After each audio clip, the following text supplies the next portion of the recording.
आप सभी का खैर मकदम है आपके अपने official YouTube channel chalk and duster academy में एक बार फिर से। उम्मीद है आप लोग खैर वाफियत से होंगे और आज आप लोगों के सामने मैं हाजिर हूँ एक अहम और बहुत ही इंपॉर्टेंट टॉपिक के साथ। तो आज हम लोग बात करेंगे स्पेशल यूपी जीआईसी उर्दू के रिगार्डिंग, जिसका एग्जाम 14 जून को है और उसका जो सेंटर है वो कहाँ गया है, मऊ गया है। सभी के बच्चों का जो है वो सेंटर इस बार मऊ बनाया गया है, जिससे बच्चों को काफ़ी मुश्किल हो रही है। तो इसलिए बच्चे कश्मकश में हैं कि एग्ज़ाम दें या ना दें। अब जिनकी तैयारी है वो तो हर हाल में जाएंगे, लेकिन जिनकी कम तैयारी है वो भी जो है वो एक बार इस वीडियो को देखेंगे तो शायद उनका जो है वो मनोबल बढ़ सकता है और वो एग्ज़ाम देने जा सकते हैं। अगर हम लोग टोटल ओवरऑल सीट की बात करें तो इसमें जो सीट है वो ओवरऑल 40 सीट जो है वो इसमें दी गई है, जिसको दो भागों में विभाजित किया गया है, यानी कि उसे दो हिस्सों में तकसीम किया गया है, मेल और फीमेल, यानी कि महिला वर्ग और पुरुष वर्ग में जो है वो दिया गया है। अगर हम लोग उसमें बात करें मेल वर्जन की, या हम लोग कह सकते हैं पुरुष वर्ग में जो सीट दी गई है वो दी गई है 27 सीटें जो है वो पुरुष में है और 13 सीट जो है वो किस में है, महिला में है। अगर इनकी अलग अलग कैटेगरीज की बात करें तो मैं एक बार कैटेगरीज भी बता देता हूँ ताकि बच्चों को जो है वो सही तरीके से पता चल जाए। अगर हम लोग बात करें उर्दू के regarding total number of seat male में तो वो 27 आई हैं, जिसमें से यूआर कैटेगरी की कितनी है, 12 जो है वो यूआर कैटेगरी में है। इसके अलावा एससी में कितनी है, 5। एसटी में जो है वो एक भी सीट नहीं है, मेल में बात कर रहा हूँ। और ओबीसी में बात करें तो ओबीसी में है 8 और ईडब्ल्यूएस में बात करें तो ईडब्ल्यूएस में है टोटल मिलाकर जो है वो 2 सीट जो है वो दी गई है। इसके अलावा जो है वो पीएच कैंडिडेट की 1 है और इसके अलावा जो है वो एक्स सर्विसमैन की भी जो है वो उर्दू में कितने सीट दी गई है, 1 सीट दी गई है। तो इस हिसाब से जो है वो आप लोग लगा सकते हैं कि आपको जो है वो किस तरीके से तैयारी करनी है। और पीएच और एक्स सर्विसमैन की जो है वो इसमें सीट नहीं है, उनकी जो है वो अलग से जो है वो सीट दी गई है। जो 27 सीटें हैं उनका ब्यौरा मैंने आपको बताया, मेल में 12 जनरल में है और इसके बाद 8 ओबीसी में, 12 और 8 20 हो गई। 5 जो है वो एससी में है, एसटी में 0 है, 12 8 20 और 5 25 और 2 सीट जो है वो ईडब्ल्यूएस में है। और जो एक्स सर्विसमैन और पीएच की है वो जो है वो अलग से जो है वो इसमें मेंशन की गई है। तो इस तरीके से जो है वो टोटल कितनी हो गई, 27 सीटें आपकी जो है वो पुरुष वर्ग में हो गई। और अगर हम लोग 13 सीट का ब्यौरा करें, यानी कि फीमेल में बात करें तो फीमेल में जो आपकी सीट है 13 सीट है। अब उससे हम लोग कैटेगरीज वाइज एक बार देख लेते हैं। तो जो जनरल की सीटें हैं वो 10 सीटें हैं, एक सीट एसटी और एक सीट एससी की है और यहाँ पर भी जो है वो एसटी को 0 सीट दी गई है उर्दू में। और एक सीट जो है वो सिर्फ ओबीसी में है महिला वर्ग में और एक सीट जो है वो ईडब्ल्यूएस में, यानी कि जनरल में 10 सीटें हैं, एससी में 1 सीट है, ओबीसी में 1 सीट है और ईडब्ल्यूएस में जो है वो 1 सीट है। और जो बच्चे अदर स्टेट के बच्चों ने फॉर्म भरा है वो सारे किस में काउंट होंगे, जनरल में काउंट होंगे। तो ये हुआ सीट का ब्यौरा। अब इसमें कितने बच्चों ने जो है वो फॉर्म अप्लाई किया है, 40 सीटों पे। तो 40 सीटों में ऑल कैटेगरीज को मिला के तकरीबन 4315 जो है वो फॉर्म आए हैं। अगर हम लोग इसे कैलकुलेट करें प्री एग्जाम के रिगार्डिंग कि एक सीट पे कितने बच्चों ने दावेदारी पेश की है, तो एक सीट पर 108 बच्चों ने जो है वो दावेदारी पेश की है अपनी। आप लोग उसे कैलकुलेट करके जो है वो निकाल सकते हैं। तो ये हुआ आपका सीट का ब्यौरा कैटेगरीज वाइज और इसमें जो है वो कितने बच्चों ने फॉर्म भरे। अब सेंटर दूर होने की वजह से काफ़ी सारे बच्चे पूछ रहे हैं कि सर इसमें कितने बच्चे के प्रेजेंट होने की क्या है आशंका है।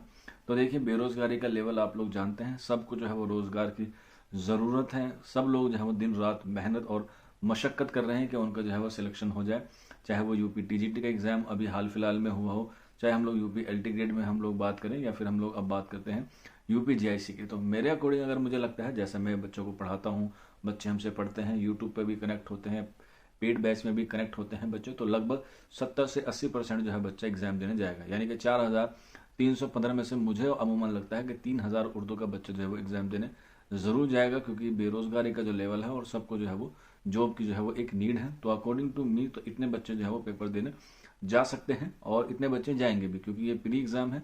और उसके साथ साथ जो है वो इसके बाद फिर मेंस होगा। यूपीएलटी ग्रेड में भी आपने देखा होगा कि भर भर के जो है वो बच्चों ने वहाँ पर पेपर दिया था। तकरीबन 55% बच्चों ने वहाँ पर क्या दी थी, अपनी उपस्थिति दर्ज कराई थी। तो तब के लेवल में और अब के लेवल में, क्योंकि जिन बच्चों का प्री क्लियर हो गया था यूपीएलटी ग्रेड का वो शायद मुश्किल ही जा पाए, लेकिन उसके भी कुछ बच्चे ऐसे जिन्होंने पेपर जीआईसी का फिल किया था तो वो जीआईसी का भी फॉर्म देने पेपर देने जो है वो ज़रूर जाएंगे।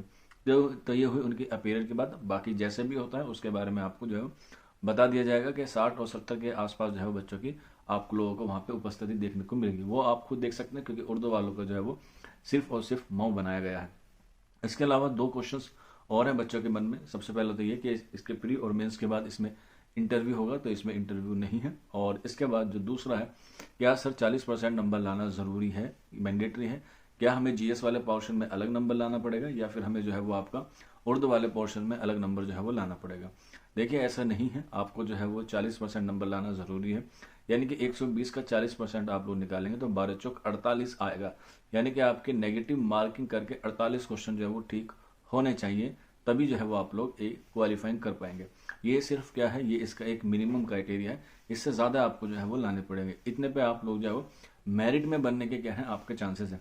लेकिन अगर आप सिर्फ यहीं पर 48 नंबर ले आएंगे, सॉरी माफ़ कीजिएगा, 48 क्वेश्चन अगर आप लोगों ने ठीक कर दिया तो फिर आप लोग जो है वो मेंस में बैठने के लिए क्या हो जाएंगे, एलिजिबल हो जाएंगे। अगर कट ऑफ की बात करें, क्योंकि यूपी एलटी ग्रेड उर्दू का आपने देखा प्री एग्जाम में जो है बच्चे नहीं मिल पाए हैं, तो इसलिए बच्चे जो है वो बहुत सारे जो है वो इस बार में कन्फ्यूज हो जाते हैं और वो क्वेश्चन जो है वो बहुत सारे अटैम्प्ट करके आ जाते हैं और उससे जो है नेगेटिव मार्किंग हो जाती है।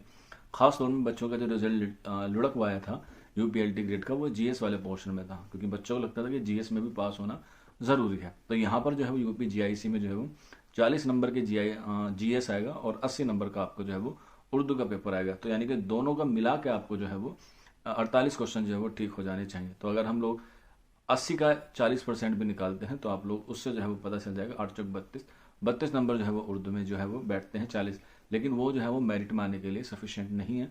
तो इसलिए जीएस उर्दू वालों बच्चों का बहुत कमज़ोर होता है, आपसे 5, 6, 10, 12 क्वेश्चन भी ठीक हो जाते हैं तो वेरी वेल है। ज़्यादा उसमें तुक्के लगाने की कोशिश ना करें। अगर आपसे जितने भी हो रहे हैं तो कम से कम उसमें एक्यूरेसी का आप लोग जो है वो खास तौर पर ख्याल रखें जीएस वाले पोर्शन में। और उर्दू में से जो 80 क्वेश्चन आपके उर्दू के आएंगे उसमें से 50 या 55 क्वेश्चन आप लोग जो है वो आराम से कर सकते हैं अगर आपने अच्छी तरीके से तैयारी करी होगी। आप लोग प्रैक्टिस कीजिए। प्रैक्टिस के लिए आपको एमसीक्यूज नहीं मिल रहे हैं तो हमारा चैनल है शबरोज एकेडमी करके ऐप है, उस पर जाके आप लोग जो है वो अपनी प्रैक्टिस को जारी कर सकते हैं। वहाँ पर जो है वो आपको टेस्ट सीरीज मिल जाएगी। अब जो मौका है ये सिर्फ और सिर्फ प्रैक्टिस करने का और रिवीजन करने का, उससे आपको जो है वो स्कोर में क्या आएगी, वृद्धि आएगी। क्योंकि यूपी जीआईसी और यूपी एलटीएड का सिलेबस जो है वो थोड़ा सा क्या है मुख्तलिफ है और थोड़ा सा लेंथी भी है जीआईसी का। इसी के अलावा यहाँ पर एक बात और मैं ऐड करना चाहता हूँ कि 40% का जो क्राइटेरिया है वो दोनों पेपर को मिला के, लेकिन यहाँ पे एक बच्चे भूल जाते हैं क्योंकि अभी आप लोग यूपी टीजीटी का एग्जाम देकर आए होंगे तो उसमें नेगेटिव मार्किंग नहीं है, लेकिन जीआईसी में नेगेटिव मार्किंग है 1/3 की।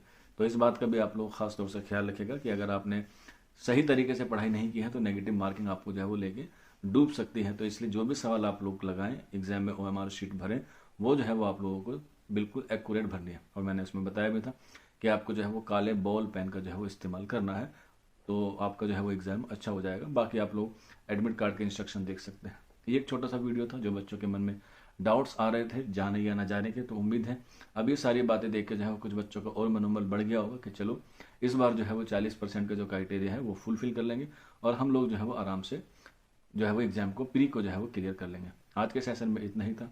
मिलते हैं आप लोगों से जल्दी नेक्स्ट वीडियो में। शुक्रिया फॉर वॉचिंग दिस वीडियो।